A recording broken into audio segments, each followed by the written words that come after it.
اعوذ باللہ من الشیطان الرجیم بسم اللہ الرحمن الرحیم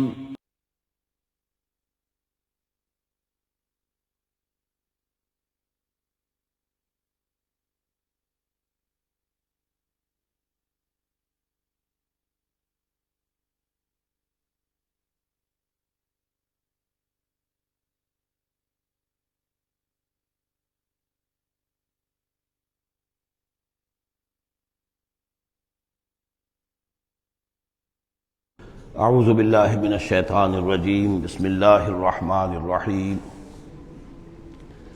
ومن آیاتہ ان خلقکم من تراب ثم اذا انتم بشر تنتشرون ومن آیاتہ ان خلق لکم من انفسکم ازواجا لتسکنوا الیہا وجعل بینکم مودۃ ورحمۃ ان فی ذلک لآیات لقوم یتفکرون ومن آیاتہ خلق السماوات والارض واختلاف السنتکم والوانکم ان فی ذلک لآیات للعالمین صدق اللہ العظیم۔ سورہ نحل میں ہم نے دیکھا تھا کہ پہلے اللہ تعالیٰ کی خاص خلاقی کی علامات، اس کے خاص جو بھی اس نے تخلیق فرمایا ہے مختلف اعتبارات سے ان کی نشانیوں کا تذکرہ کر کے ان فی ذلک لآیہ، یہ ہم نے سورہ شعراء میں بھی دیکھا، لیکن وہ تاریخی اعتبار سے تھی نشانیاں، اور جو ہیں آفاقی انفسی آیات الہیہ ان کے حوالے سے سورۃ النحل میں یہاں مضمون وہی ہے، لیکن شروع میں کیا جا رہا ان من آیات ہی، بعد میں تذکرہ ہو رہا ہے اللہ تعالیٰ کی اس خلاقی یا خاص اس کی جو بھی رحمت کے مظاہر ہیں ان کا، اور اس کی آیات میں سے ہے کہ اس نے تمہیں پیدا کیا مٹی سے اور پھر تم انسان بن گئے ہو کہ جو زمین میں پھیلے ہوئے ہو۔ ومن آیات ہی، اس کی آیات ہی میں سے یہ ہے ان خلق لکم من انفسکم ازواجا، کہ تمہارے لیے تمہاری نوع ہی میں سے تمہاری بیویاں بنائیں، جوڑے بنائے، لتسکنوا الیہا، تاکہ تم ان کی طرف سکون پکڑو، وجعل بینکم مودۃ ورحمہ، اور یہ کہ تمہارے مابین ایک دوسرے کے لیے محبت اور رحمت پیدا کر دی۔ ان فی ذلک لآیات لقوم یتفکرون، یقیناً اس میں آیات ہیں ان لوگوں کے لیے جو غور و فکر کریں۔ ومن آیاتہ خلق السماوات والارض، اور اس کی آیات میں سے ہے آسمان اور زمین کی تخلیق، واختلاف السنتکم والوانکم، اور تمہاری زبانوں اور تمہاری رنگوں کا فرق، کتنی بولیاں ہیں، کتنی زبانیں دنیا میں ہیں جو لوگ بولتے ہیں، کتنے مختلف رنگ ہیں لوگوں کے، بہت سے زرد روح ہیں، کوئی سرخ روح ہیں، کوئی سیاہ فام ہیں، مختلف لوگوں کو اللہ نے پیدا کیا ہے۔ تو یہ جو تخلیق میں تنوع ہے یہ بھی اللہ تعالیٰ کی خلاقی کی ایک بڑی علامت ہے۔ ان فی ذلک لآیات للعالمین، یقیناً اس میں ان لوگوں کے لیے کہ جو علم رکھتے ہوں نشانیاں ہیں، آیات ہیں۔ ومن آیاتہ منامکم باللیل والنہار، اور یہ بھی اس کی نشانیوں میں سے ہے، اس کی حکمت اور اس کے علم کی نشانیوں میں سے ہے تمہارا سونا، رات کے وقت بھی اور دن میں بھی قیلولہ انسان کرتا ہے اور رات کے وقت سونا ہے۔ وابتغاؤکم من فضلہ، اور یہ کہ پھر بقیہ اوقات میں جو تم اس کا فضل تلاش کرتے ہو، اس کے لیے بھاگ دوڑ کرتے ہو، محنت کرتے ہو، پھر تمہاری معاشی جد و جہد ہے۔ ان فی ذلک لآیات لقوم یسمعون، یقیناً اس میں نشانیاں ہیں ان لوگوں کے لیے جو سنتے ہیں، یعنی جو دل سے کے کانوں سے سنتے ہیں۔ ایک ہے حیوانوں کی طرح کا سننا، ایک ہے انسانوں کی طرح کا سننا، دل سے سننا۔ ومن آیاتہ یریکم البرق خوفا وطمعا، اور یہ بھی اس کی نشانیوں میں سے ہے کہ وہ تمہیں دکھاتا ہے بجلی، جب بجلی کونتی ہے تو خوف کے ساتھ بھی اور لالچ کے ساتھ بھی۔ خوف بھی ہوتا ہے کوئی طوفان نہ ہو کہ جس سے کوئی تباہی آ جائے، لیکن لالچ بھی ہوتا ہے کہ بارش آئے، باران رحمت آ جائے، تو خوف وطمعا۔ وینزل من السماء ماء، اور پھر برساتا ہے وہ آسمان سے پانی، فیحیی بہ الارض بعد موتہا، پھر زندہ کرتا ہے اس کے ذریعے سے، پانی کے ذریعے سے زمین کو اس کے مردہ ہو جانے کے بعد۔ ان فی ذلک لآیات لقوم یعقلون، یقیناً اس میں نشانیاں ہیں ان لوگوں کے لیے جو عقل سے کام لیں۔ ومن آیاتہ ان تقوم السماء والارض بامرہ، یہ بھی اس کی نشانیوں میں سے ہے، اس کی قدرت ہے کہ آسمان اور زمین اس کے حکم سے قائم ہیں۔ یعنی یہ سارا جو اجرام سماویہ ہیں، یہ بڑے بڑے کرے ہیں، بڑے بڑے، آج جو ہمیں بتایا جاتا ہے کہ کتنے بڑے سائز کے، ہمارا سورج بیچارہ ان کے سامنے بہت ہی معمولی سی شے ہے، اتنے بڑے بڑے ستارے موجود ہیں، سٹارز موجود ہیں، ان سب کو اپنی اپنی جگہ پر اپنے اپنے مدار میں کس نے تھاما ہوا ہے؟ ثم اذا دعاکم دعوۃ من الارض، پھر جب وہ تمہیں پکارے گا، بس ایک ہی دفعہ کا پکارنا اس کا ہوگا، تم زمین سے اذا انتم تخرجون، تم نکل پڑو گے۔ یعنی اللہ تعالیٰ کی جو شان ہے یقول له کن فیکون، اسی طریقے سے اس وقت بھی اللہ کا بس ایک حکم کافی ہوگا۔ وَلَهُ مَن فِي السَّمَاوَاتِ وَالْأَرْضِ، اور جو کچھ بھی آسمانوں اور زمین میں ہے اسی کا ہے، اسی کی ملکیت ہے۔ كُلٌّ لَهُ قَانِتُونَ، سب اسی کے حکم کے تابع فرمان ہیں۔ وَهُوَ الَّذِي يَبْدَأُ الْخَلْقَ ثُمَّ يُعِيدُهُ، وہی ہے جو پہلے پیدا کرتا ہے، پہلی بار تخلیق فرماتا ہے، پھر اس کو دہراتا بھی ہے، یا دہرائے گا، تمہاری تخلیق دہرائے گا کہ دوبارہ تمہیں پیدا کرے گا۔ وَهُوَ أَهْوَنُ عَلَيْهِ، اور وہ اس پہ زیادہ آسان ہے، زیادہ ہلکا ہے۔ یہ بات پہلے بھی عرض کر چکا ہوں کہ قرآن یہ دلیل لاتا ہے کہ کسی بھی کام کو پہلی مرتبہ کرنا مشکل ہوتا ہے، دوسری مرتبہ کرنا آسان ہے۔ ایک مرتبہ کیا ہے، اس کی جو مشکلات ہیں اس کو اس نے حل کیا ہے، دیکھا ہے، یہ ہمارا تجربہ ہے۔ پہلی مرتبہ کوئی کام کرنا مشکل ہوتا ہے، دوسری مرتبہ وہی کام کرنا نسبتاً آسان ہے۔ لیکن تمہاری سوچ الٹی ہے، تم کہتے ہو اللہ کیسے پیدا کر دے گا دوبارہ؟ بھائی اس نے پیدا کیا تمہیں پہلے یا نہیں؟ یا تو یہ کہو کہ کوئی پیدا کرنے والا ہے ہی نہیں، وہ ایک علیحدہ بات ہو جائے گی۔ لیکن جیسا کہ آپ کو معلوم ہے کہ جو اہل عرب جو مخاطب اول تھے قرآن کے، وہ اللہ کے منکر نہیں تھے۔ ابھی ہم آیات پڑھ چکے ہیں، وَلَئِن سَأَلْتَهُم مَّن خَلَقَ السَّمَاوَاتِ وَالْأَرْضَ لَيَقُولُنَّ اللَّهُ، اگر آپ ان سے پوچھیں کہ کس نے پیدا کیا آسمان اور زمین، فوراً کہیں گے کہ اللہ نے پیدا کی۔ تو اللہ کو خالق مانتے تھے۔ تو اللہ نے تمہیں پہلی مرتبہ اگر پیدا کیا ہے تو پھر دوسری مرتبہ تمہارا پیدا کرنا اس کے لیے بھاری کیوں ہو؟ وَهُوَ أَهْوَنُ عَلَيْهِ، بلکہ جو بھی اصول ہے اس کے مطابق تو اسے اس کے لیے زیادہ آسان ہونا چاہیے، اور ہے بالفعل وہ اس کے لیے آسان ہے۔ وَلَهُ الْمَثَلُ الْأَعْلَىٰ، اور اس کی بڑی بلند شانیں ہیں۔ اصل میں مثال کا لفظ استعمال ہوا، مثلا کی مثال، لیکن اللہ تعالیٰ کے لیے چونکہ کوئی مثال کا لفظ بھی استعمال کرنا زیادہ موضوع ہماری سمجھ میں نہیں ہے،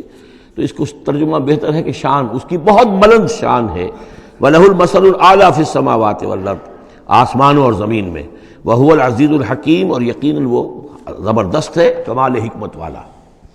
ضرب لکم مثلا من انفسکم، وہ تمہارے لیے تمہارے ہی جیوں میں سے، تمہاری اپنی سوچ جو ہے اس کے حوالے سے ایک مثال بیان کرتا ہے۔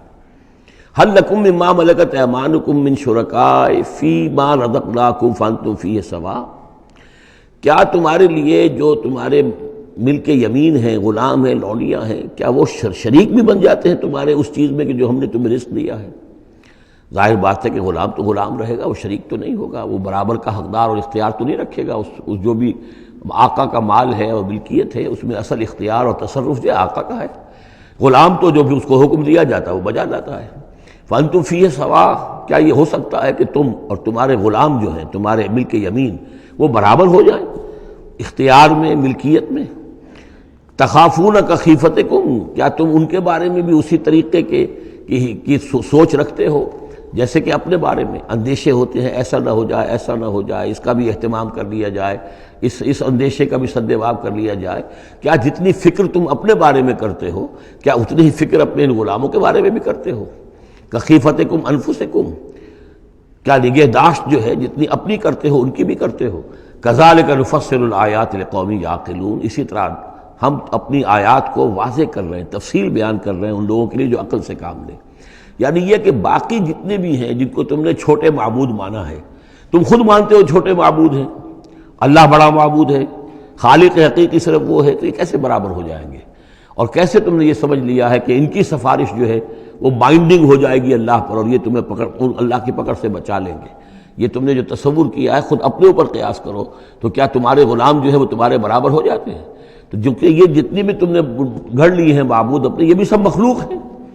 چاہے وہ من گھڑت ہیں تمہارے جن کی کوئی حقیقت ہے ہی نہیں، اور چاہے یہ کہ وہ ملائکہ ہوں یا انبیاء ہوں یا اولیاء اللہ، وہ سب مخلوق ہیں۔ تو اللہ کے لیے تو سب غلام ہیں، تو اللہ کے برابر کیسے ہو جائیں گے؟ بل اتبع الذین ظلموا اہواءہم، حقیقت یہ ہے کہ ان ظالموں نے اپنی خواہشات کی پیروی کی ہے، بغیر علم، بغیر کسی علم کے، بغیر کسی سند کے۔ فمن یہدی من اضل اللہ، تو کون ہے جو ہدایت دے گا اس کو کہ جس کو اللہ نے بھٹکا دیا؟ یعنی اللہ تعالیٰ ان کے ضلالت کا فیصلہ کر چکا ہے کہ ان کی مہر تصدیق اللہ کی طرف سے ثبت ہو چکی ہے۔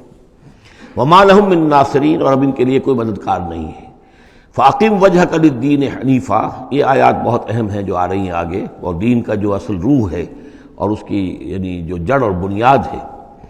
فَأَقِمْ وَجْهَكَ لِلدِّينِ حَنِيفًا، تو قائم رکھو، سیدھا رکھو اپنے چہرے کو اللہ کے دین کی طرف، حنیفہ، یکسو ہو کر۔ یہ توحیدی شان ہو کہ میری اطاعت، ان صلاتی و نسکی و محیایا و مماتی للہ رب العالمین، جیسے حضرت ابراہیم نے فرمایا تھا انی وجہت وجہی للذی فطر السماوات والارض حنیفا وما انا من المشرکین۔ اب ہر چہار طرف سے اپنی توجہات کو کاٹ کر ذات باری تعالیٰ پر مرکوز کرو۔ فَأَقِمْ وَجْهَكَ لِلدِّينِ حَنِيفًا فِطْرَةَ اللَّهِ الَّتِي فَطَرَ النَّاسَ عَلَيْهَا، یہی وہ فطرت اللہ ہے جس پر کہ اللہ نے انسانوں کو پیدا کیا ہے۔ انسانوں کی تخلیق اسی پر ہوئی ہے۔ ہر بچہ جو ہے نسل انسانی کا وہ فطرت سلیمہ لے کر آتا ہے، بعد میں اس میں جو گڑبڑ ہوتی ہے اس کے ماحول کی وجہ سے، اس کے والدین جو بھی اس کو سکھا پڑھا دیتے ہیں، جیسا کہ حدیث ہے کل مولود یولد علی الفطرہ، ہر بچہ جو پیدا ہوتا ہے وہ فطرت پر پیدا ہوتا ہے، وہ فطرت اسلام ہے، وہ فطرت اللہ کے دین کی ہے، وہ فطرت اللہ ہے۔ فَأَبَوَاهُ يُهَوِّدَانِهِ أَوْ يُمَجِّسَانِهِ أَوْ يُنَصِّرَانِهِ، یہ تو پھر اس کے ماں باپ ہیں جو اسے یہودی یا نصرانی یا مجوسی بنا دیتے ہیں۔ تو یہاں فرمایا فطرت اللہ التي فطر الناس علیہا، لا تبدیل لخلق اللہ، اللہ کی خلق میں، اللہ کی تخلیق میں کوئی تبدیلی نہیں ہو سکتی۔ ذالک الدین القیم، بس یہی دین ہے قائم رہنے والا سیدھا دین۔ ولکن اکثر الناس لا یعلمون، لیکن اکثر لوگ علم نہیں رکھتے۔ منیبین الیہ، تو فاقم وجہک للدین حنیفا، اسی کے ساتھ کنٹینویشن سمجھیے، منیبین الیہ، اور چونکہ پہلے واحد کے صیغے میں تھا تو حضور سے خطاب تھا، لیکن جیسا کہ میں نے آپ کو بتایا ہے کہ حضور سے خطاب بھی ہوتا ہے ان مکی صورتوں میں، تو گویا کہ امت سے ہو رہا ہے، تو یہاں وہ جمع کا صیغہ ہو گیا کہ اپنے چہرے اللہ کے دین کی طرف یکسو ہو کر سیدھے کر لو، منیبین الیہ، اسی کی طرف رجوع کرتے ہوئے، واتقوہ، اور اس سے ڈرو، وَأَقِیمُوا الصَّلَاةَ وَلَا تَکُونُوا مِنَ الْمُشْرِکِینَ، اور نماز قائم کرو، اور دیکھو مشرکین میں سے نہ ہونا، مِنَ الَّذِینَ فَرَّقُوا دِینَہُم، جنہوں نے اپنے دین کو پھاڑ ڈالا۔ فرق جو ہے کاٹ دینا، توڑ دینا،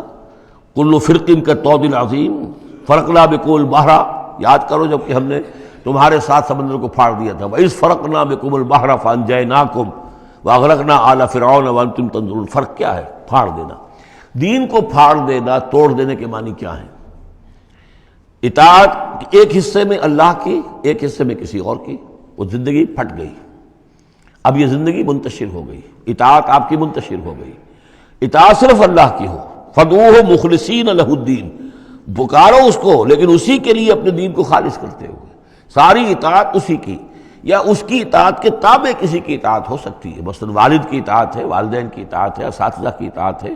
حکمرانوں کی اطاعت ہے، اگر وہ اللہ کی اطاعت کے خلاف نہ ہو، اللہ کی اطاعت کے اندر اندر ہے کوئی حرج نہیں،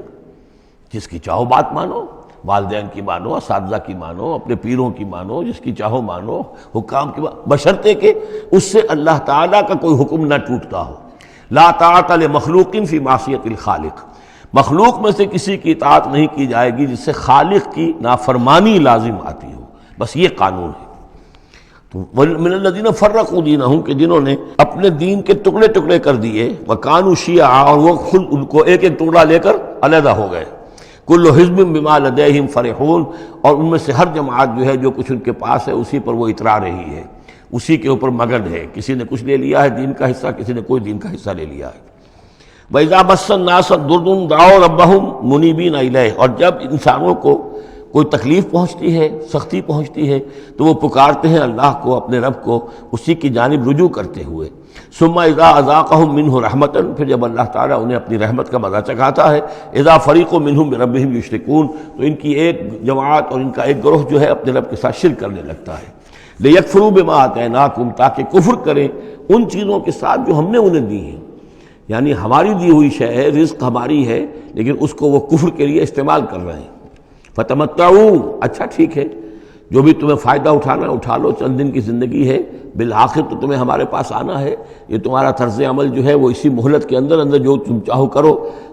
فسوف تعلمون، پھر یہ کہ عنقریب تمہیں معلوم ہو جائے گا کہ اصل حقیقت کیا ہے۔ کلا سوف تعلمون ثم کلا سوف تعلمون، ایک وقت آئے گا جب کہ اصل حقائق جو ہے وہ منکشف ہو جائیں گے۔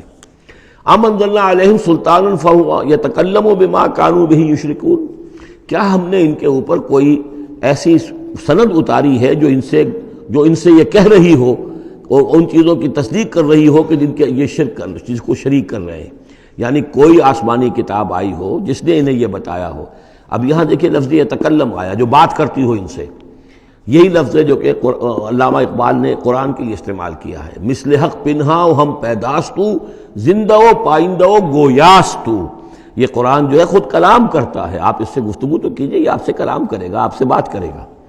تو پوچھا گیا یہ کہ ام انزلنا علیہم سلطان فہو یتکلم بما کانوا بہ یشرکون، تو کیا ہم نے ان کے اوپر کوئی سند اتاری ہے جو ان سے گفتگو کرتی ہو، جس نے انہیں یہ بتایا ہو کہ یہ شرک کرو، یہ بھی اللہ کے ساتھ شریک ہے اور یہ بھی اللہ کے ساتھ شریک ہے اور یہ بھی اللہ کے ساتھ شریک ہے۔ وَإِذَا أَذَقْنَا النَّاسَ رَحْمَةً فَرِحُوا بِهَا، اور جب ہم لوگوں کو اپنی رحمت کا مزہ چکھاتے ہیں تو پھر وہ بڑے اتراتے ہیں، فخر کرتے ہیں، پھولے نہیں سماتے۔ وَإِن تُصِبْهُمْ سَيِّئَةٌ، اور اگر کہیں کوئی تکلیف آ جاتی ہے، مصیبت آ جاتی ہے، بما قدمت ایدیہم، اور وہ آتی بھی ہے ان کے اپنے ہاتھوں کے کرتوتوں کے باعث، جو ان کے ہاتھوں نے آگے بھیجا ہوتا ہے، اذا ہم یقنطون، تو وہ بالکل مایوس ہو جاتے ہیں، ان کی اور آس توڑ کر بیٹھ جاتے ہیں، ان کی کمر ٹوٹ جاتی ہے۔ اولم یروا ان اللہ یبسط الرزق لمن یشاء ویقدر، کیا وہ دیکھتے نہیں ہیں کہ اللہ تعالیٰ ہی ہے کہ جو رزق کو کھول دیتا ہے، پھیلا دیتا ہے، کشادہ کر دیتا ہے جس کے لیے چاہتا ہے، ویقدر، اور ماپ تول کر دینے لگتا ہے، راشننگ کر دیتا ہے، یعنی تھوڑا تھوڑا دیتا ہے جس کو چاہتا ہے۔ ان فی ذلک لآیات لقوم یؤمنون، یقیناً اس میں نشانیاں ہیں ان لوگوں کے لیے جو مانتے ہیں، جو ماننے والے ہیں، جو یقین کرنا چاہیں۔ فآت ذی القربى حقہ، تو اپنے قرابت دار کو اس کا حق ادا کرو، والمسکین، اور مسکین کو بھی، وابن السبیل، اور مسافر کو بھی۔ ذالک خیر للذین یریدون وجہ اللہ، یہی بہتر روش ہے ان لوگوں کے حق میں جو اللہ کی رضا چاہتے ہیں، اللہ کا چہرے کے طالب ہیں۔ وَأُولَٰئِكَ هُمُ الْمُفْلِحُونَ، اور یقین یہی لوگ ہیں کہ جو فلاح پانے والے ہیں۔ وَمَا آتَيْتُم مِّن رِّبًا لِيَرْبُوَ فِي أَمْوَالِ النَّاسِ، یہ آیت میں نے کوٹ کی تھی جب ہم سورہ بقرہ کی آیات پڑھ رہے تھے۔ اور جو کچھ تم دیتے ہو سود پر، یعنی یہ کہ ایک شخص ہے، اس کے پاس جو کچھ بچ گیا ہے، بچت ہے اس کی، اب اس کی دو شکلیں ہیں، یا تو اس بچت کو وہ اللہ نے جن لوگوں کو کم دیا ہے، جو محتاج ہیں، ان کو دے دے، اللہ کے ہاں اجر و ثواب لے لے، اللہ کے دین کے لیے لگا دے، اس کا بھی اجر و ثواب اللہ دے گا، یا بس آخری درجے میں یہ ہے کہ کسی کو قرض حسنہ دے دے تاکہ وہ اپنی ضرورت پوری کر لے اور پھر وہ رقم تمہیں واپس کر دے۔ اس سے آگے تم یہ چاہو کہ میں یہ اپنا مال جو ہے کہیں اور انویسٹ کروں، کوئی اور آدمی محنت کرے، اس کی محنت سے جو اس کی محنت سے بڑھوتری ہوگی تو آپ کو بھی اس میں سے حصہ مل جائے۔ اور اس کی بدترین شکل جو ہے پھر یہ ہے کہ سود کے اوپر رقم دی، اور وہ یہ ہے کہ آپ اس میں سے بغیر اس کے کہ آپ کوئی محنت کر رہے ہوں یا کوئی مشقت کر رہے ہوں، اس کی جو ہے آپ کو، جس کو نفع کہہ رہے ہیں آج کل، وہ سود آپ کو ملتا چلا جائے۔ تو یہاں ان کو مقابلے میں لائے ہیں، یعنی بچت جو ہے آپ کی، سیونگز جو ہیں آپ کی، یہ گویا کہ سرپلس ویلیو ہے اسلام کے نقطہ نگاہ سے، یہ عفو ہے، اس کو خرچ کر دینا چاہیے۔ ایمان کا تقاضا یہ ہے، یسألونک ماذا ینفقون قل العفو، وہ اللہ کے لیے، اللہ کے دین کے لیے، محتاجوں کے لیے، غرباء کے لیے صرف کر دیا جائے۔ لیکن یہ ہے کہ اتنی ہمت نہیں ہے کہ صدقہ دے دیا جائے، تو پھر یہ کہ قرض حسن دیا جائے، یا یہ کہ کسی اور شکل کے اندر جو ہے وہ کسی آدمی کی مدد کر دی جائے، تو یہ ساری چیزیں ہیں۔ لیکن آخری شکل جو ہے اسلام میں، یہ بھی جو بعد میں پھر شریعت کے احکام مدون ہوئے ہیں، تو ایک صورت دی گئی ہے کہ آپ مزاربت پر دے دیں۔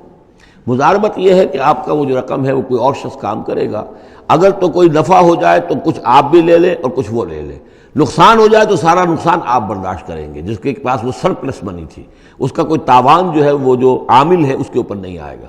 یہ تو تفاصیل بات کی ہیں، لیکن اصل میں جو قرآن مجید سامنے لاتا ہے وہ ہے صدقات اور انفاق فی سبیل اللہ ورسس سود، ربا،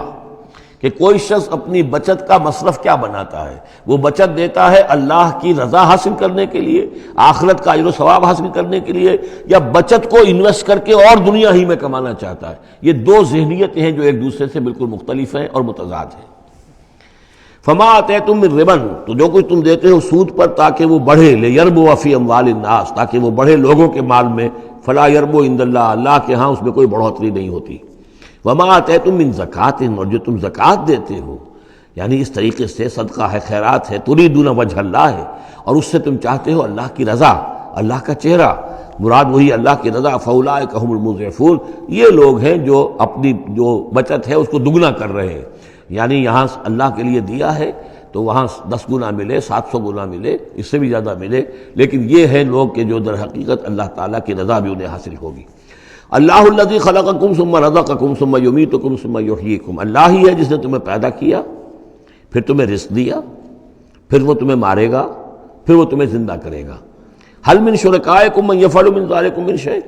کیا تمہارے شریکوں میں سے بھی کوئی ہے جس کے بارے میں تمہارا گمان تک ہو کہ وہ یہ کام کرتے ہیں؟ کیا لات عزا منات یہ کرتے ہیں یہ کام؟ کوئی بھی ان کے عقیدے میں ایسی بات موجود نہیں تھی۔ وہ تو ہؤلاء شفعاؤنا عند اللہ کہتے تھے کہ ہمارے شفیع ہیں، بس ہمارے سفارشی ہیں۔ سبحانہ، اللہ پاک ہے، وتعالی، اور بہت بلند و بالا ہے، عما یشرکون، اس شرک سے جو یہ کر رہے ہیں۔ ظہر الفساد فی البر والبحر بما کسبت ایدی الناس، بحر و بر میں فساد رونما ہو چکا ہے بسبب اس کمائی کے کہ جو لوگوں کے ہاتھوں نے کی ہے۔ یہ آیت جتنی آج روشن ہو کر پورے دنیا کے افق کے اوپر جو ہے یوں سمجھیے کہ نمایاں ہو رہی ہے، شاید جس وقت نازل ہوئی تھی اتنی نمایاں اس وقت بھی نہ ہو، اس لیے کہ اس وقت پوری دنیا کا کیا اندازہ تھا، لوگوں کو بہت کم اندازہ تھا، پوری دنیا کی وسعت کا اندازہ بھی نہیں تھا۔ آج جس طریقے سے فساد رونما ہو چکا ہے پوری زمین میں، اور جس طرح کے تصادم ہیں، جس طرح کے مقابلے ہو رہے ہیں، جس طرح کی بد امنیاں ہیں، جس طرح کے فسادات ہیں، تو ظاہر الفساد فی البر والبحر، بر و بحر میں فساد رونما ہو چکا ہے بما کسبت ایدی الناس، لوگوں کی اپنے ہاتھوں کی کمائیوں کے باعث، لیذیقہم بعض الذی عملوا، اور یہ اس لیے ہے کہ اللہ تعالیٰ انہیں ان کے بعض اعمال کا مزہ چکھائے، یعنی بعض الذی عملوا، اگر تو سارے اعمال کا اللہ تعالیٰ یہیں پر اگر سزا دینی شروع کر دے تو کوئی آدمی بچے ہی نہ،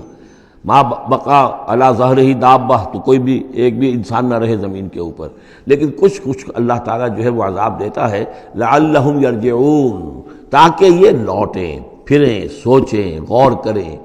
توبہ کریں، رجوع کریں۔ یہ جو کچھ ہو رہا ہے اس وقت وہ اس لیے ہے کہ انسان ہوش میں آئے، یہ آج ہمارے ساتھ کیوں ہو رہا ہے، کس وجہ سے ہو رہا ہے، خاص طور پہ مسلمان سوچیں کیوں ہم ذلیل و خوار ہیں آج، کیوں ذلیل کہ کل تک نہ تھی پسند گستاخی فرشتہ ہماری جناب میں، کیا وجہ ہے؟ اے اللہ، ہم سے تو وعدہ تیرا تھا، انتم الاعلون ان کنتم صادقین، ان کنتم مؤمنین، تم ہی بلند سر بلند ہوگے اگر تم مومن ہوئے، ہمارا یہ حال کیوں ہے؟ اگر ہم یہ سوچیں گے تو نتیجے پر پہنچیں گے کہ اس لیے کہ ایمان نہیں ہے ہمارے پاس،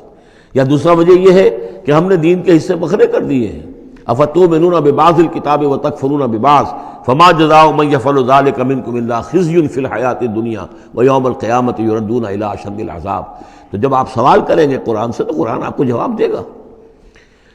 لیکن ان چیزوں پر بھی اگر غور کریں، سوچیں، تو جب تک اللہ تعالیٰ کی طرف سے کوئی مہلت ملی ہوئی ہے، کوئی بڑا عذاب آنے سے پہلے،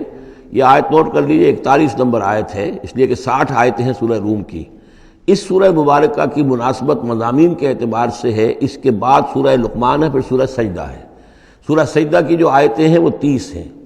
اور 21ویں آیت اس کی جو ہے اس کے لگ بھگ ہے، جب ہم پڑھیں گے تو ان کے اندر مناسبت محسوس ہوگی۔ ان 4 صورتوں میں ایک عجیب بات ہے کہ یہ پہلی صورت سورہ عنکبوت، اس کے مضامین کی مناسبت جوڑا اس کا جو وہ تیسری صورت ہے سورہ لقمان، اور دوسری صورت یہ سورہ روم، اس کا جوڑا جو ہے وہ سورہ سجدہ ہے۔ ان کے مضامین کی مناسبت اس اعتبار سے، اور چاروں نے مل کر ایک سب گروپ کی شکل اختیار کی ہے، جیسے وہ 4 تھیں جو اس سے پہلے ہم پڑھ چکے ہیں۔ ظہر الفساد فی البر والبحر بما کسبت ایدی الناس لیذیقہم بعض الذی عملوا لعلہم یرجعون قل سیروا فی الارض فانظروا کیف کان عاقبۃ الذین من قبل، کہیے ان سے زمین میں گھومو پھرو اور دیکھو کیسا انجام ہوا ان کا جو تم سے پہلے تھے۔ کان اکثرہم مشرکین، ان کی اکثریت مشرکوں پر مشتمل تھی۔ فاقم وجہک للدین القیم، دوبارہ اپنے چہرے کو سیدھا رکھو دین قیم کی طرف، اللہ کے دین کی طرف، من قبل ان یاتی یوم لا مرد لہ من اللہ، اس سے پہلے کہ وہ دن آ جائے کہ جسے پھر اللہ کی طرف سے لوٹانے والا کوئی نہیں ہوگا، یعنی اس سے پہلے کہ وہ دن آ جائے اللہ کے حکم سے کہ جس کو لوٹانے والا کوئی نہیں ہوگا۔ یومئذ یصدعون، اس دن یہ تقسیم ہو جائیں گے، پھٹ جائیں گے، علیحدہ ہو جائیں گے۔ کس طرح ہو جائیں گے؟ کیا پولرائزیشن ہوگی؟ من کفر فعلیہ کفرہ، جس نے کفر کیا ہوگا اس کے کفر کا سارا وبال اسی پر آئے گا۔ ومن عمل صالحا فلانفسہم یمہدون، اور جو لوگ جنہوں نے عمل کام کیے تھے، اچھے عمل کیے تھے، تو ظاہر بات ہے کہ انہوں نے اپنے ہی لیے یہ بستر بچھایا تھا، جو اعمال انہوں نے کیے تھے، تو گویا کہ اس وقت علیحدہ ہو جائیں گے، دودھ کا دودھ پانی کا پانی۔ لیجزی الذین آمنوا وعملوا الصالحات من فضلہ، تاکہ اللہ تعالیٰ بدلہ دے اہل ایمان کو جنہوں نے نیک عمل کیے تھے اپنے فضل سے، انہ لا یحب الکافرین، یقیناً وہ کافروں کو پسند نہیں کرتا۔ ومن آیاتہ، اور اس کی نشانیوں میں سے یہ بھی ہے، ان یرسل الریاح مبشرات، کہ وہ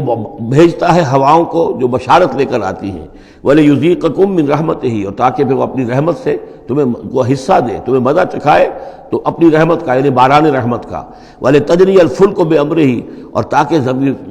سمندر کے اندر جو جہاز چلے اور کشتیاں چلیں وہ بھی اس کے حکم سے، وَلِتَبْتَغُوا مِن فَضْلِهِ، اور تاکہ ان کشتیوں پر سفر کر کے تم اللہ کا فضل تلاش کرو، وَلَعَلَّكُمْ تَشْكُرُونَ، اور تاکہ تم شکر کرو۔ وَلَقَدْ أَرْسَلْنَا مِن قَبْلِكَ رُسُلًا إِلَىٰ قَوْمِهِمْ، اور اے نبی آپ سے پہلے بھی ہم نے رسول بھیجے اپنی اپنی قوموں کی طرف، فَجَاءُوهُم بِالْبَيِّنَاتِ، تو وہ لے کر آئے ان کے پاس واضح نشانیاں، معجزات اور واضح تعلیمات۔ فَانْتَقَمْنَا مِنَ الَّذِينَ أَجْرَمُوا، پھر ہم نے انتقام لیا مجرموں سے، وَكَانَ حَقًّا عَلَيْنَا نَصْرُ الْمُؤْمِنِينَ، اور یہ تو ہمارے ذمے تھا کہ ہم اپنے اہل ایمان بندوں کی مدد کریں۔ یعنی یہی ہوا ہے، حضرت نوح اور ان کے ساتھی بچا لیے گئے، حضرت ہود اور ان کے ساتھی بچا لیے گئے، حضرت صالح اور ان کے ساتھی بچا لیے گئے۔ اللہ الذی یرسل الریاح فتثیر سحابا، اللہ ہی ہے کہ جو ہوائیں چلاتا ہے، فتثیر، پھر وہ ہوائیں جو ہیں اٹھاتی ہیں بادلوں کو، فیبسطہ فی السماء، پھر اللہ تعالیٰ ان بادلوں کو پھیلا دیتا ہے فضا کے اندر، کیف یشاء، جیسے بھی وہ چاہتا ہے، ویجعلہ کسفا، پھر ان کو کر دیتا ہے تہ برتہ، یہ مضمون پہلے بھی آ چکا ہے، پھر ان کو تہ برتہ کرتا ہے۔ فَتَرَى الْوَدْقَ يَخْرُجُ مِنْ خِلَالِهِ، تم دیکھتے ہو کہ بارش برستی ہے اور مہ برستا ہے ان کے درمیان سے، فَإِذَا أَصَابَ بِهِ مَن يَشَاءُ مِنْ عِبَادِهِ إِذَا هُمْ يَسْتَبْشِرُونَ، تو جب اللہ تعالیٰ اپنے بندوں میں سے کسی پر اس بارش کو برسا دیتا ہے اس کی زمین پر، تو وہ بڑے خوش ہوتے ہیں، شاداں فرحاں ہوتے ہیں، خوشیاں مناتے ہیں۔ وَإِنْ كَانُوا مِنْ قَبْلِ، اور اس سے پہلے اگرچہ وہ تھے، ان ينزل علیہم من قبلہ، کہ اس سے پہلے کہ یہ ان پر بارش برسائی گئی ہوتی، لمبلسین، یقیناً بہت ہی نا امید تھے، یقیناً اس سے پہلے مایوس ہو چکے تھے کہ اچانک گھٹا آئی، بشارت آئی، بارش برسی، اب وہ خوش ہو گئے، خوشیاں منا رہے ہیں۔ یہ خاص طور پر جو بارانی زمینیں ہوتی ہیں وہاں کے لوگوں کو اصل میں ان چیزوں کا زیادہ تجربہ ہوتا ہے۔ عام طور پر جہاں آرٹیفیشل اریگیشن ہے تو وہاں یہ نیچرل فنومینا اور اس کے ساتھ یہ نفسیاتی کیفیات اتنی نہیں ہوتی جتنی کہ بارانی زمینوں میں ہوتی ہے۔ فانظر الی آثار رحمت اللہ، تو دیکھو اللہ کی اپنی اللہ کی رحمت کے جو آثار ہیں، نشانیاں ہیں، اس کو دیکھو۔ کیف یحیی الارض بعد موتہا، کیسے وہ زندہ کرتا ہے زمین کو اس کے مردہ ہو جانے کے بعد۔ ان ذالک لمحیی الموتیٰ، وہی ہے جو زندہ کرتا ہے، جو زندہ کرے گا مردوں کو۔ وہو علی کل شیء قدیر، اور یقیناً وہ ہر چیز پر قادر ہے۔ ولئن ارسلنا ریحا، اور اگر ہم بھیجیں کوئی ایسی ہوا، جھکڑ بھیج دیں اس کھیتی کے اوپر، وہ کھیتی کو تباہ و برباد کر دے، فراؤ مصفرا، اور دیکھیں کہ وہ کھیتی تو پیلی پڑ گئی، زرد پڑ گئی، کوئی ایسا آ گیا، کوئی باد سرسر کا جھونکا آ گیا، کیا ہوا؟ فَلَظَلُّوا مِن بَعْدِهِ يَكْفُرُونَ، تو پھر وہ اس کے بعد جو ہے وہ پھر ناشکری کرنے لگتے ہیں اللہ کے جناب میں، کہ ہمارے اوپر تو اللہ کی کوئی رحمت کبھی ہوئی ہی نہیں، ہمارے لیے تو ہماری تو قسمت پھوٹی ہوئی ہے، اللہ تعالیٰ کی طرف سے ہمیں کبھی کوئی خیر ملا ہی نہیں۔ فَإِنَّكَ لَا تُسْمِعُ الْمَوْتَىٰ، تو اے نبی آپ نہیں سنا سکتے مردوں کو، وَلَا تُسْمِعُ الصُّمَّ الدُّعَاءَ اذا ولوا مدبرین، نہ ہی آپ ایسے بہرے لوگوں کو سنا سکتے ہیں اپنی پکار اور اپنی دعوت کہ جو پیٹھ موڑ کر بھی چلے گئے ہوں۔ یعنی بہرا جو ہے اگر آپ کے آمنے سامنے رو در رو ہے تو کم سے کم اشاروں کے نائوں میں کوئی بات اسے سمجھائی جائے، لیکن یہ لوگ جو ہیں یہ تو ایسے بہرے ہیں کہ جو ساتھ پیٹھ موڑ کر چل بھی دیے ہیں، لہذا اب کوئی شکل نہیں ہے کہ آپ اپنی دعوت اور جو بھی ابلاغ و تبلیغ ہے اس کا ان کے اوپر کوئی اثر پیدا کر سکیں۔ وَمَا أَنْتَ بِهَادِ الْعُمْيِ عَنْ ضَلَالَتِهِمْ، اسی طرح آپ اندھوں کو ان کی گمراہی اور ان کی ضلالت سے، بھٹکنے سے آپ بچا نہیں سکتے، ہدایت نہیں دے سکتے۔ ان تسمعوا الا من یؤمن، آپ نہیں سنا سکتے مگر انہی کو جو مانتے ہیں، بآیاتنا، ہماری آیات کو، فہم مسلمون، بس وہ ہماری فرما برداری اختیار کرتے ہیں۔ اللہ الذی خلقکم من ضعف، وہ اللہ ہی ہے جس نے تمہیں بنایا کمزوری سے، یعنی جب تم پیدا ہوتے ہو تو بہت کمزور ہوتے ہو، ثم جعل من بعد ضعف قوۃ، پھر تمہاری اس کمزوری کے بعد اللہ تعالیٰ تمہیں قوت عطا فرماتا ہے، جوانی آتی ہے، آدمی کڑیل جوان بنتا ہے، پھر اس کے ثم جعل من بعد قوت ضعفا، پھر قوت کے بعد پھر ضعف آ جاتا ہے، پھر یہ ادھیڑ عمر ہوئی اور قوا کے اندر جو ہے اضمحلال پیدا ہونا شروع ہوا، پھر بڑھاپا آ گیا، وشیبہ، اور پھر یہ کہ سفید بال ہو جاتے ہیں، یخلق ما یشاء، اللہ تعالیٰ پیدا کرتا ہے، تخلیق فرماتا ہے جو چاہتا ہے۔ وَهُوَ الْعَلِيمُ الْقَدِيرُ، اور یقیناً وہ سب کچھ جاننے والا اور ہر شے پر قدرت رکھنے والا ہے۔ وَيَوْمَ تَقُومُ السَّاعَةُ يُقْسِمُ الْمُجْرِمُونَ، اور جس دن قیامت قائم ہوگی قسمیں کھائیں گے یہ مجرم، مَا لَبِثُوا غَيْرَ سَاعَةٍ، نہیں رہے وہ سوائے ایک گھنٹے کے، ایک گھڑی کے، بس ایک گھڑی رہے دنیا میں اور یا اس عالم برزخ میں، اس سے زیادہ نہیں۔ كَذَلِكَ كَانُوا يُؤْفَكُونَ، جس طرح اس وقت ان کے جو ہے ہوش ٹھکانے نہیں ہوں گے، اسی طرح وہ دنیا میں بھی اچک لیے جاتے تھے، یعنی حقیقت کو نہیں سمجھتے تھے، حقیقت کو نہ تسلیم کرتے تھے نہ مانتے تھے۔ وَقَالَ الَّذِينَ أُوتُوا الْعِلْمَ، اور کہیں گے وہ لوگ کہ جن کو کہ علم حاصل تھا، جو صاحب شعور تھے، والایمان، اور جن کو ایمان حاصل تھا، لَقَدْ لَبِثْتُمْ فِي كِتَابِ اللَّهِ إِلَى يَوْمِ الْبَعْثِ، اے بدبختو تم رہے ہو اللہ کے حساب اور اللہ کی کتاب کے مطابق یوم بعث تک۔ یہ سارا تم ایک گھنٹہ جسے کہہ رہے ہو یہ عالم برزخ تھا، بڑا طویل برزخ کا عالم تھا۔ اب ظاہر بات ہے جو انسان آج سے 5000 پہلے مر چکا ہے، 5000 برس تو اس کے برزخ میں پہلے ہی گزر چکے ہیں، ابھی یہ کہ اور کتنا وقت آنا ہے۔ تو وہ کہیں گے اہل ایمان یہ تو اصل میں عالم برزخ کا وقفہ تھا۔ فہذا یوم البعث، اور اب جو تمہاری آنکھ کھلی ہے تو یہ ہے یوم بعث، یہ یوم قیامت ہے، یہ اٹھنے کا دن ہے۔ وَلَٰكِنَّكُمْ كُنتُمْ لَا تَعْلَمُونَ، لیکن یہ کہ تم علم نہیں رکھتے تھے، تم نے ان چیزوں کو نظر انداز کر دیا تھا، ان کے بارے میں غور کرنا ہی پسند نہیں کیا تھا۔ فَيَوْمَئِذٍ لَا يَنفَعُ الَّذِينَ ظَلَمُوا مَعْذِرَتُهُمْ، تو آج پھر جن لوگوں نے ظلم کیا، زیادتی کی، گناہ کی زندگی بسر کی، اب ان کو کوئی فائدہ نہیں پہنچائے گی ان کا معذرت کرنا، عذر تراشنا، بہانے بنانا اور معافیاں مانگنا کام نہیں آئے گا۔ وَلَا هُمْ يُسْتَعْتَبُونَ، نہ ہی انہیں یہ موقع دیا جائے گا کہ وہ توبہ کریں، اب وہ وقت گزر چکا۔ دنیا میں موقع تھا جب تک موت نہیں آئی تھی، معلم یغرغر، جب تک کہ موت کے آثار شروع نہیں ہوئے ان کے لیے توبہ کا موقع تھا، لیکن اب انہیں یہاں پر توبہ کا موقع نہیں دیا جائے گا، ان کی توبہ جو ہے اب قبول نہیں ہوگی۔ وَلَقَدْ ضَرَبْنَا لِلنَّاسِ فِي هَذَا الْقُرْآنِ مِنْ كُلِّ مَثَلٍ، ہم نے تو لوگوں کے لیے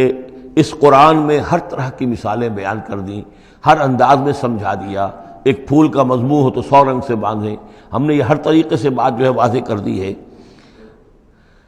وَلَئِنْ جِئْتَهُمْ بِآيَةٍ، اور جب آپ ان کے پاس اگر آپ لے آئے ان کے پاس کوئی نشانی، لَيَقُولَنَّ الَّذِينَ كَفَرُوا إِنْ أَنْتُمْ إِلَّا مُبْطِلُونَ، تو یہی کہیں گے یہ لوگ کافر کہ نہیں ہو مگر تم جھوٹ گھڑ رہے ہو، یہ جھوٹی باتیں ہیں، من گھڑت باتیں ہیں جو تم کر رہے ہو، یا یہ کہ تم نے کوئی جادو کر دیا ہے۔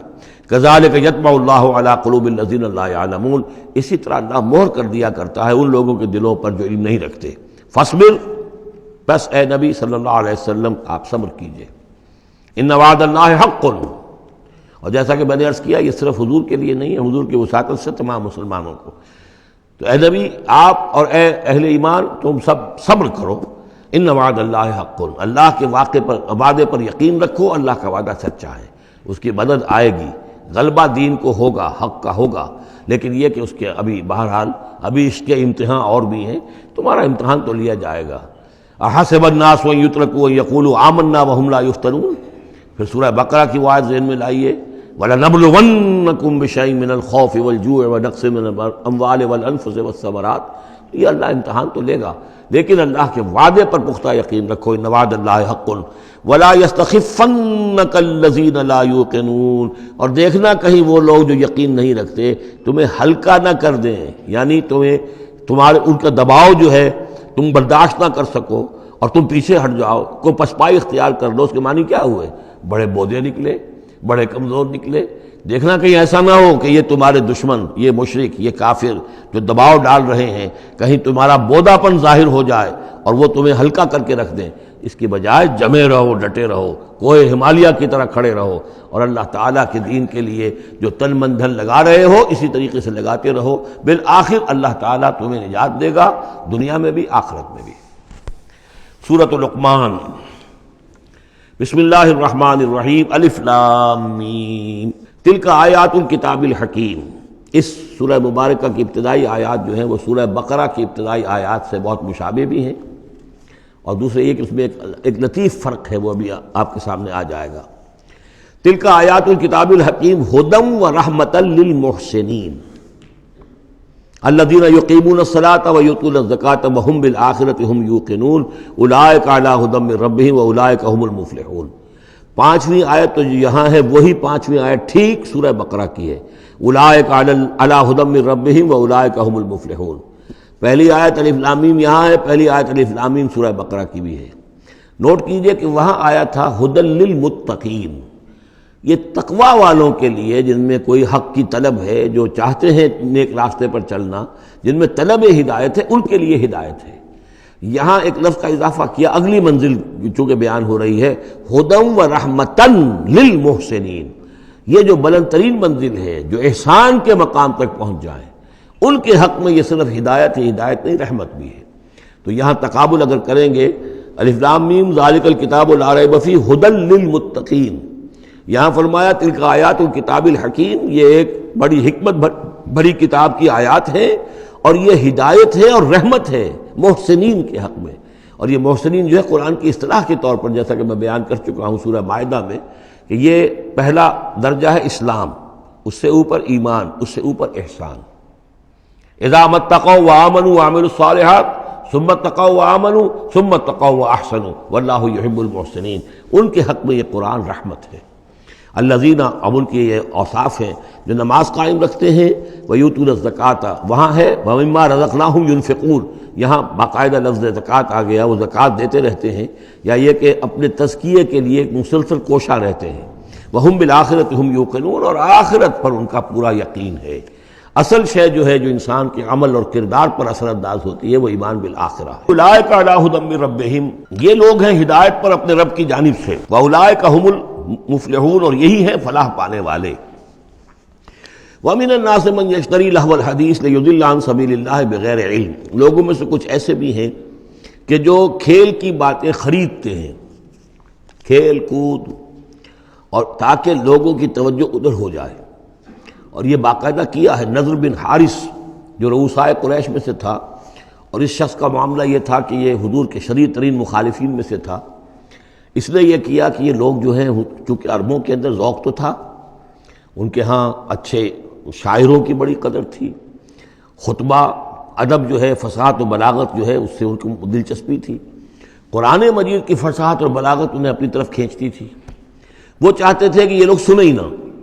تو وہ کہیں سے شام گیا اور وہاں سے کوئی گانا گانے والی ایک لونڈی لے آیا جو بہت اچھا گانا گاتی تھی، اور اس کی محفلیں اس نے منعقد کرانی شروع کر دی تاکہ لوگ آئیں یہاں پر اور یہ اس میں مگن رہے، اور رات کا وقت وہاں لگائیں تو دن میں سوئیں۔ بہرحال کسی طریقے سے ان کی توجہات جو ہے اس کو محمد کی طرف سے ہٹا کر صلی اللہ علیہ وسلم تو ان چیزوں میں لگا دیا جائے۔ اور یہ اچھی طرح سمجھ لیجئے کہ اس وقت دنیا میں یہ کھیلوں کا معاملہ، سپورٹس کا، گیمز کا معاملہ، اور پورے ذرائع ابلاغ کے اوپر معلوم ہوتا ہے چھائی ہوئی شے یہ ہے۔ ٹی وی کے اوپر تو معلوم ہوتا ہے کہ دنیا کی اہم ترین شے جو ہے وہ یہ گیمز ہیں، ان کے ٹورنامنٹس ہیں، وہ وہاں ہو رہا ہے، یہاں ہو رہا ہے، وہاں ہو رہا ہے، یہاں ہو رہا ہے، یہ ٹینس کا ہے، یہ فلاں کا ہے، یہ تیراکی کا ہے، اور یہ گیم، اس لیے کہ اسی کو دیکھتے رہو۔ جو بھی وقت کوئی فارغ ہے، ظاہر بات ہے کہ کہیں ایسا نہ ہو کہ کہیں بیٹھے بیٹھے کہیں اچانک خیال ہی آ جائے کہ بھئی سوچے انسان میں ہوں کون، کہاں سے آیا ہوں، کہاں جا رہا ہوں، زندگی کا مال کیا ہے، مقصد کیا ہے، اپنی حالات کے بارے میں ہی سوچے، دنیا کدھر جا رہی ہے، قوم کدھر جا رہی ہے، ملک کدھر جا رہا ہے، نہیں، ان کو مست رکھو۔ وہ اقبال نے تو کہا تھا کہ ابلیس نے یہ کہا اپنے کارندوں سے کہ مست رکھو ذکر و فکر صبح گاہی میں اسے،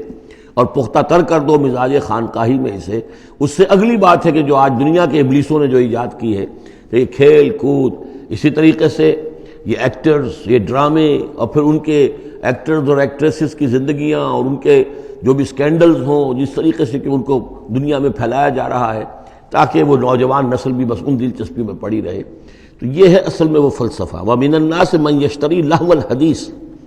کھیل کود کی چیزیں خریدتے ہیں وہ لوگ، لِيُضِلَّ عَن سَبِيلِ اللَّهِ، تاکہ اللہ کے راستے سے گمراہ کریں، بغیر علم، بغیر علم کے۔ وَيَتَّخِذَهَا هُزُوًا، اور اللہ تعالیٰ کا جو معاملہ ہے اس کو یہ وہ ہنسی ٹھٹا بنا دیں۔ اولئک لہم عذاب مہین، یہ وہ لوگ ہیں کہ جن کے لیے اہانت آمیز عذاب ہے۔ وَإِذَا تُتْلَىٰ عَلَيْهِ آیاتنا وَلَّىٰ مُسْتَكْبِرًا، اور جب اسے سنائی جاتی ہیں ہماری آیات تو وہ ولّا اپنی قبر پیٹھ موڑ کر چل دیتا ہے، مستکبرن، استکبار کرتے ہوئے، کأن لم یسمعها، جیسے کہ اس نے سنی ہی نہیں، کان فی اذنیہ وقرا، گویا کہ اس کے کانوں میں کوئی ثقل ہے، بوجھ ہے، اس نے سنا ہی نہیں کیا محمد نے سنایا ہے۔ فبشرہ بعذاب علیم، یہ سارا جو ہے یہ اس نضر بن حارث کے لیے یہ آیات نازل ہوئی ہیں۔ تو اے نبی اس شخص کو دردناک عذاب کا آپ کی بشارت دے دیجیے۔ ان الذین آمنوا وعملوا الصالحات لہم جنات النعیم، یقیناً وہ لوگ جو ایمان لائے اور جنہوں نے نیک عمل کیے ان کے لیے نعمتوں بھرے باغات ہیں، خالدین فیہا، جس میں وہ ہمیشہ ہمیشہ رہیں گے۔ وعد اللہ حقا، یہ اللہ کا وعدہ ہے جو سچا ہے، پختہ ہے، اٹل ہے، حتمی ہے، یقینی ہے۔ وہو العزیز الحکیم، اور وہ زبردست ہے، حکمت والا۔ خلق السماوات بغیر عمد ترونہا، اس نے آسمان بنا دیے بغیر ستونوں کے جو تمہیں نظر آتے ہوں۔ وَأَلْقَىٰ فِي الْأَرْضِ رَوَاسِيَ أَن تَمِيدَ بِكُمْ، اور اس نے زمین میں ایسے لنگر ڈال دیے ہیں کہ تمہیں لے کر ایک طرف کو لڑک نہ جائے، جھک نہ جائے۔ وَبَثَّ فِيهَا مِن كُلِّ دَابَّةٍ، اور اس میں ہر طرح کے جانور جو ہیں پھیلا دیے ہیں۔ وَأَنزَلْنَا مِنَ السَّمَاءِ مَاءً، اور اس نے اتارا ہے آسمان سے پانی۔ فَأَنبَتْنَا فِيهَا مِن كُلِّ زَوْجٍ كَرِيمٍ، اور اس میں ہر طرح کے جو ہے جوڑے نباتات کے اس نے پیدا کر دیے ہیں، ہر طرح کے۔ آپ کو معلوم ہے کہ ان کی بھی فیملیز ہوتی ہیں، یہ سٹرس فیملی ہے اور یہ فلاں فیملی ہے، اس طریقے سے اللہ تعالیٰ نے ان کے بھی خاندان بنائے ہوئے۔ ھذا خلق اللہ فارونی ماذا خلق الذین من دونہ، یہ تو ہے اللہ کی تخلیق،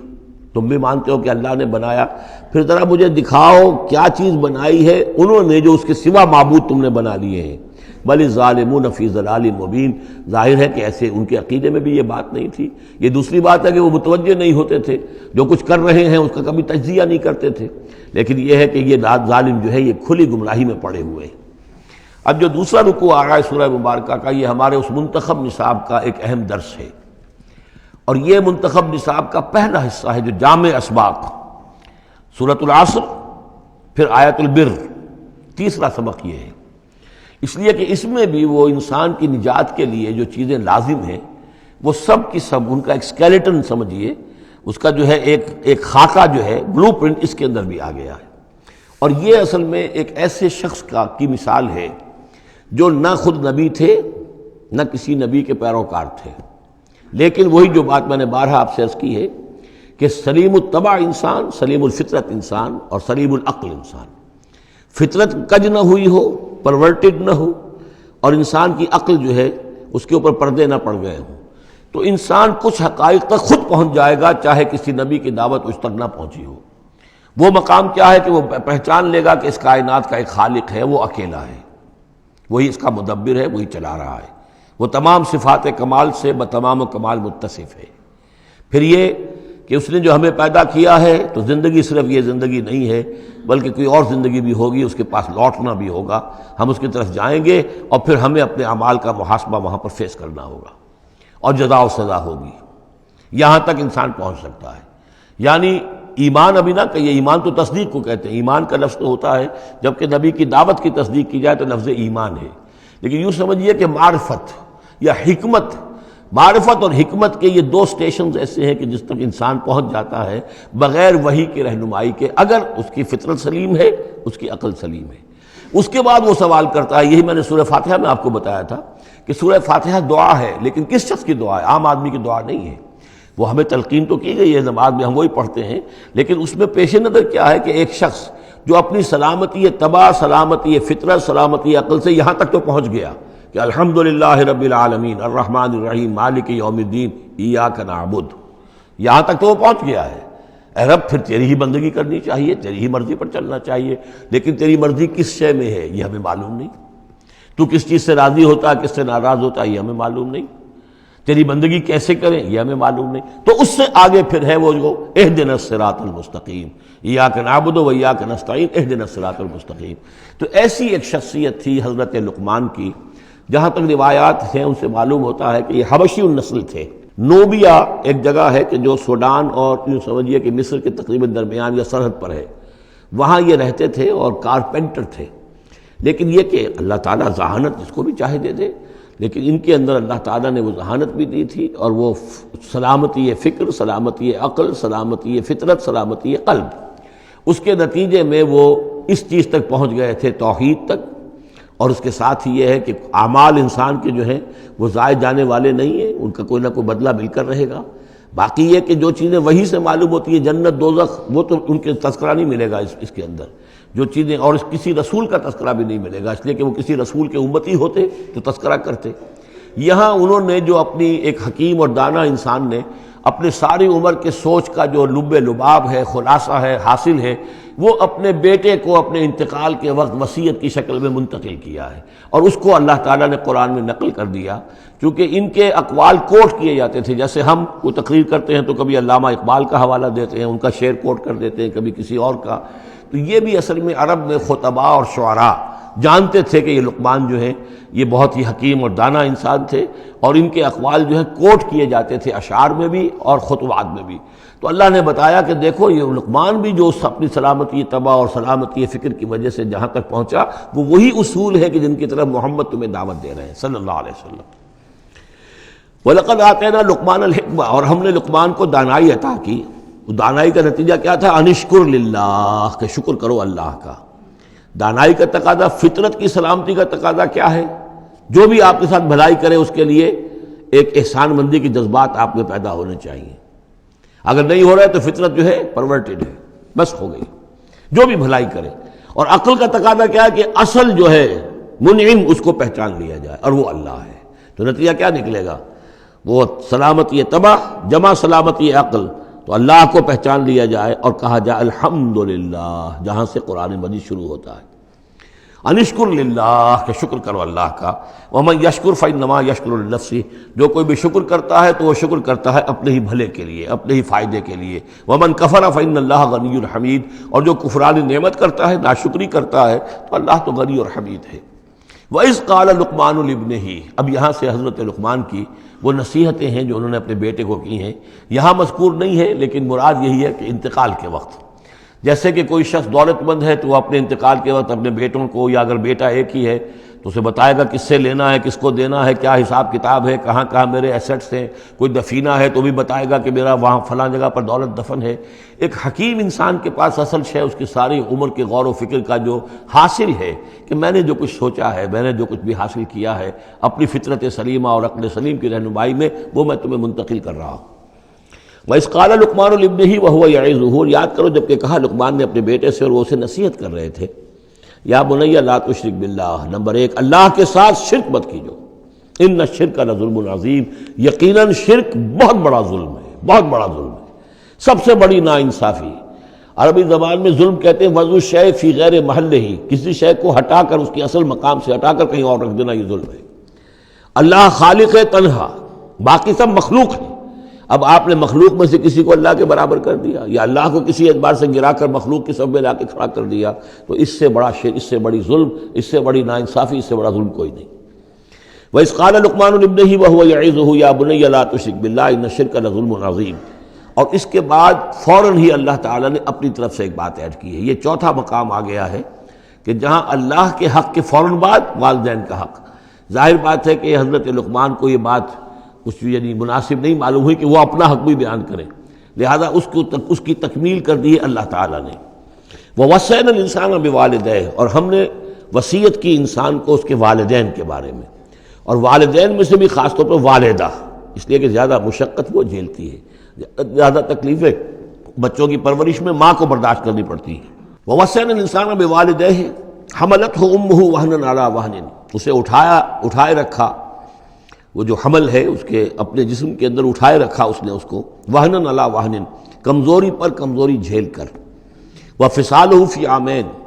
پھر اس کا دودھ چھڑانا ہوا 2 سال میں سے، پھر یہ کہ پہلے 9 مہینے تو جونک کی طرح اس کے جسم کے اندر خون چوستا رہا، اور اس کے بعد پھر جو ہے دودھ اس کا جو ہے پیا ہے، تو وہ بھی اس کی توانائیاں اور اس کی قوت ہی ہے کہ جو دودھ کی شکل میں اس کے لیے غذا بنی ہے۔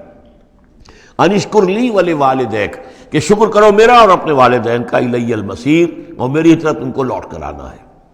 اب دیکھیے جیسے میں نے وہاں عرض کیا تھا کہ سورہ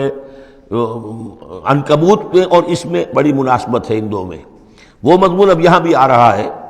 کہ اگر یہ 2 حق ٹکرا جائیں، ایک حق اللہ کا ہے شرک نہ کیا جائے، ایک حق والدین کے ساتھ حسن سلوک ہے، اب یہ ٹکرا گئے، والدین کہہ رہے ہیں شرک کرو، اب کیا کریں؟ وَإِن جَاهَدَاكَ عَلَىٰ أَن تُشْرِكَ بِي مَا لَيْسَ لَكَ بِهِ عِلْمٌ، اگر وہ تم سے جہاد کریں، تم پر دباؤ ڈالیں، تم سے لڑیں، تم سے جھگڑیں، اور تمہیں مجبور کریں کہ تم شریک کرو اور شرک کرو میرے ساتھ ایسی چیز کا کہ جس کا تمہارے پاس کوئی علم نہیں ہے، فَلَا تُطِعْهُمَا، تو ان کا کہنا مت مانو۔ وہاں پر بھی یہ مضمون آ چکا، یہاں دوبارہ آ گیا کہ ان کے حقوق ایک حد تک ہیں، اس سے آگے بڑھ کر وہ اللہ کے حقوق پر ڈاکہ ڈالنے لگے، بازی بازی بارش بابا ہم بازی۔ ان کے حقوق اللہ کے حقوق کے برابر نہیں ہو سکتے، ان کے حقوق اللہ کے حقوق سے فائق نہیں ہو سکتے، اس کے نیچے نیچے ہیں۔ تو شرک نہیں،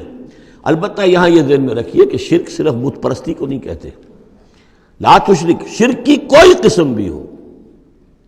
اب اللہ کے کسی ایک حکم کو اگر والدین کہتے ہیں توڑو،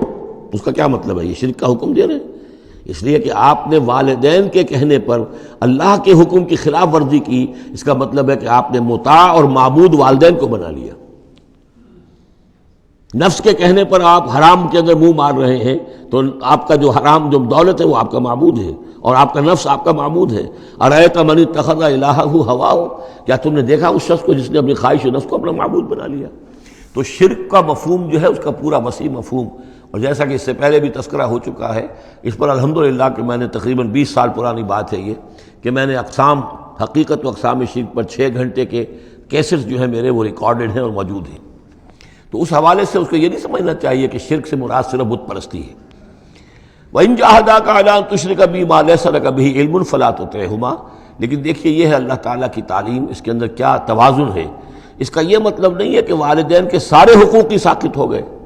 اگر والدین مشرک ہیں، تمہیں شرک کرنے کا حکم دے رہے ہیں تو ان کا یہ حکم تو نہیں مانو گے، لیکن ان کے ساتھ حسن سلوک پھر بھی کرنا ہے۔ والد تو ہے نا، وہ والدہ تو ہے نا۔ وَصَاحِبْهُمَا فِي الدُّنْيَا مَعْرُوفًا، دنیا میں ان کے ساتھ رہو بہتر انداز میں، صحیح انداز میں خدمت ان کی کرو، اگر انہیں ضرورت ہے تو اپنا مال ان پر خرچ کرو۔ اس کے اندر یہ نہیں ہوگا کہ سارے حقوق ساقط ہو گئے، اب انہیں گالیاں دینی شروع کر دو یا ان کو جو ہے ستانا شروع کر دو، نہیں۔ لیکن اگر وہ اللہ کے حکم کے خلاف کوئی حکم دیتے تو مت مانو۔ وَاتَّبِعْ سَبِيلَ مَنْ أَنَابَ إِلَيَّ، اور پیروی کرو اس شخص کے راستے کی کہ جو میری طرف اپنا رخ کر چکا ہے۔ یعنی والدین کا اتباع نہیں ہے، والدین کی اطاعت نہیں ہے، والدین کے ساتھ حسن سلوک ہے۔ اطاعت ہوگی اگر اللہ کی اطاعت کے مطابق، اس کے دائرے کے اندر تو اطاعت بھی ہوگی، لیکن بالفعل اور آزادانہ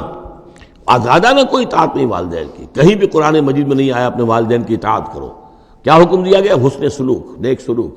ان کی ضرورت، ان کی خبر گیری ہے، ان کی خدمت ہے، ان کی ضروریات کا لحاظ رکھنا، اس کا حکم ہے۔ باقی پیروی کرو اس شخص کی جس نے اپنا رخ میری طرف کر لیا ہے، وہ کوئی بھی ہے۔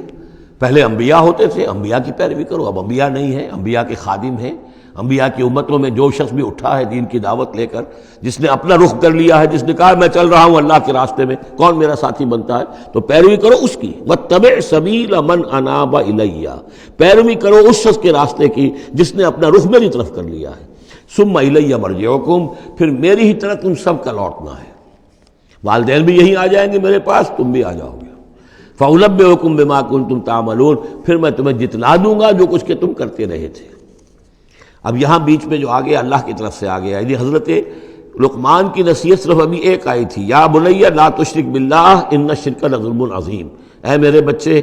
شرک مت کرنا اللہ کے ساتھ، اس لیے کہ شرک جو ہے بہت بڑا ظلم ہے، بہت بڑی ناانصافی ہے۔ دوسری وصیت ان کی کیا ہے؟ یا بنی انہا ان تک مثقال حبۃ من خردل فتکن فی صخرۃ او فی السماوات او فی الارض یات بہ اللہ ان اللہ لطیف خبیر۔ اے میرے بچے عمل، خواہ وہ نیکی کا ہو خواہ بدی کا ہو، انہا، ہا کی ضمیر ہے عمل کی طرف، عمل خواہ ایک رائی کے دانے کے ہم وزن ہو۔ اب یہ سب سے چھوٹی چیز، رائی کا دانہ، فتیلہ، نقیرہ، یہ 3 چیزیں آتی ہیں قرآن مجید میں عام طور پر چھوٹی شے کے لیے، لا یظلمون فتیلہ، لا یظلمون نقیرہ، اور یہ کہ رائی کا دانہ، رائی کا دانہ بہت چھوٹا، تو چاہے وہ نیکی یا بدی ہو رائی کے دانے کے ہم وزن، اور پھر فتکن فی صخرۃ، وہ کسی پہاڑ کی کسی چٹان کے پیٹ میں جا کر، کسی کھو کے اندر جا کر وہ عمل کیا گیا ہو، اور فی السماوات، یا آسمانوں میں کیا گیا ہو۔ اب تو آسمانوں میں ہے نا، آپ خلا میں جا کر وہ عمل کر رہے ہیں، تو پھر اب تو انسان جو ہے وہاں تک پہنچ گیا ہے۔ اور فی الارض، یا زمین کے پیٹ میں گھس کر کیا گیا ہو، یات بہ اللہ، اللہ اسے لے آئے گا۔ یعنی انسانی اعمال، انسان اشرف المخلوقات ہے، اور انسانی اعمال ایسی گھٹیا چیز نہیں ہے کہ ایسے ضائع کر دے اللہ، چاہے وہ نیکی ہے چاہے بدی۔ فمن یعمل مثقال ذرۃ خیرا یرہ ومن یعمل مثقال ذرۃ شرا یرہ، لیکن عمل ضائع نہیں ہوگا، چاہے وہ رائی کے دانے کے برابر ہو، پھر چاہے وہ کسی چٹان میں گھس کر کیا گیا ہو، کسی پہاڑ کی کھو میں کیا گیا ہو، چاہے وہ خلا اور فضا کی پہنائیوں میں کیا گیا ہو، چاہے وہ زمین کے اندر سرنگ کھود کر کیا گیا ہو، یات بہ اللہ ان اللہ لطیف الخبیر، یقیناً اللہ تعالیٰ باریک بین ہے، باخبر ہے۔ اب دو چیزیں آ گئیں، اللہ کے ساتھ شرک نہیں،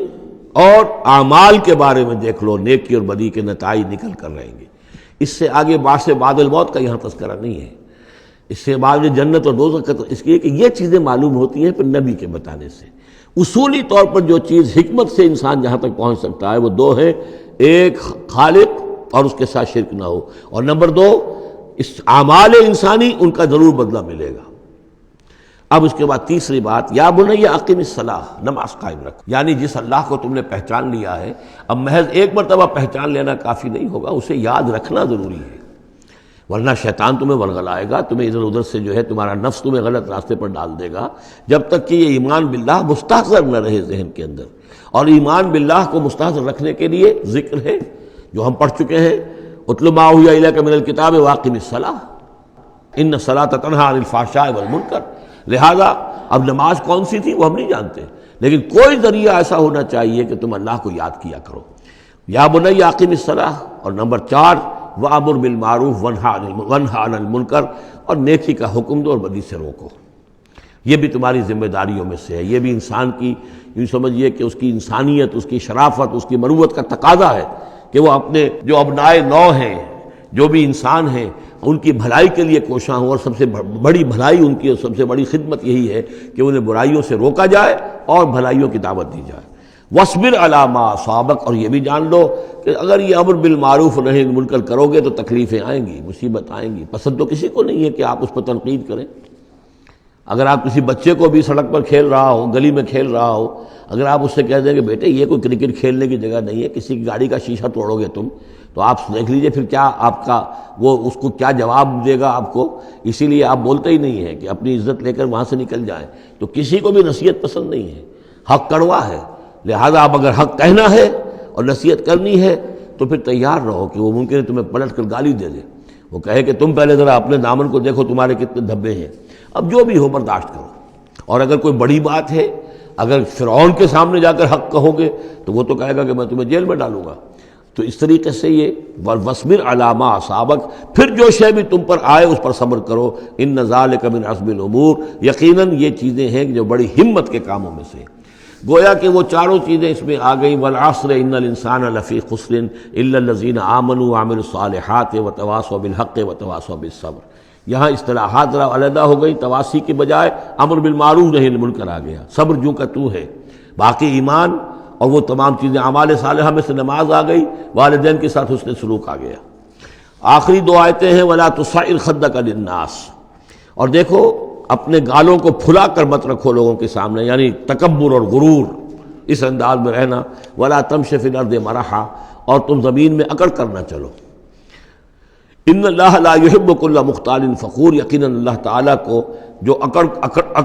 اکڑنے والے ہیں، اور یہ مختال بنا ہے خیل سے، خیل کہتے ہیں گھوڑے کو، گھوڑے کی چال میں ایک تمکنت ہوتی ہے، تو جب انسان بھی بڑی تمکنت کے ساتھ چلتا ہے تو وہ گویا کہ اختیال بن گیا۔ لا يحب كل مختال فخور، شیخی خورے، فخر کرنے والے، اکڑنے والے اللہ کو پسند نہیں ہے۔ یہ مضمون سورہ بنی اسرائیل میں بھی آ چکا ہے۔ وَلَا تَمْشِ فِي الْأَرْضِ مَرَحًا إِنَّكَ لَن تَخْرِقَ الْأَرْضَ وَلَن تَبْلُغَ الْجِبَالَ طُولًا، تم کتنا ہی پاؤں مار کر چلو ہماری زمین کو پھاڑ نہیں سکتے، اور کتنی گردن اکڑا لو، اونچے ہو جاؤ، سینہ تان لو اور اوپر ترا بھی چڑھا لو، لیکن یہ کہ تم پہاڑوں کی اونچائی تک نہیں پہنچ سکتے۔ آخری بات فرمائی وَاقْصِدْ فِي مَشْيِكَ، اپنی چال میں میانہ روی اختیار کرو۔ یہ میانہ روی ہر اعتبار سے، چال میں بھی، خرچ میں بھی۔ وَالَّذِينَ إِذَا أَنفَقُوا لَمْ يُسْرِفُوا وَلَمْ يَقْتُرُوا وَكَانَ بَيْنَ ذَلِكَ قَوَامًا، یہ ایک میچور شخصیت کا کہ اس کے اندر ہر اعتبار سے معلوم و توازن ہو، انتہا پسندی کسی بھی اعتبار سے نہ ہو۔ وَاقْصِدْ فِي مَشْيِكَ وَاغْضُضْ مِنْ صَوْتِكَ، اور اپنی آواز کو پست رکھو۔ اس کا مطلب کیا ہے کہ کہیں کوئی آرگومنٹ ہے کہ جھگڑا ہو گیا ہے تو آواز کو بلند کرنے کی کوشش نہ کرو، بات اپنی کرو۔ عام طور پر یہ ہوتا ہے کہ جب آدمی دیکھتا ہے کہ میری دلیل تو کمزور پڑ گئی تو پھر وہ اپنی آواز کی والیوم بڑھا کر کوشش کرتا ہے کہ کمپنسیٹ کرے کہ دلیل عقلی اعتبار سے تو کمزور ہے لیکن میری آواز جو ہے وہ اس کے اندر وزن پیدا کر دے۔ وَلَا وَاغْضُضْ مِنْ صَوْتِكَ، اور دیکھو إِنَّ أَنْكَرَ الْأَصْوَاتِ لَصَوْتُ الْحَمِيرِ، آواز جو گدھے کی ہوتی ہے وہ ڈھیچو ڈھیچو جب کرتا ہے تو بلند تو وہ بہت ہوتی ہے، لیکن کس قدر ناپسندیدہ آواز ہے، کتنی ناپسندیدہ آواز ہے۔ تو آواز کی بلندی کوئی حسن نہیں ہے، اصل تو یہ شے ہے کہ آپ جو بات کہیں وہ وزنی ہو، وہ دلیل کے ساتھ ہو، اور وہ آپ اپنی بات کو منوا سکیں اس کے حوالے سے۔ تو یہ ہے 8 آیات پر مشتمل جو رکوع ہے، یہ دوسرا رکوع سورہ مبارکہ کا، یہ ہمارے اس منتخب نصاب کا تیسرا سبق ہے۔ بارک اللہ لی و لکم فی القرآن العظیم ونفعنی وإیاکم بالآیات والذکر الحکیم۔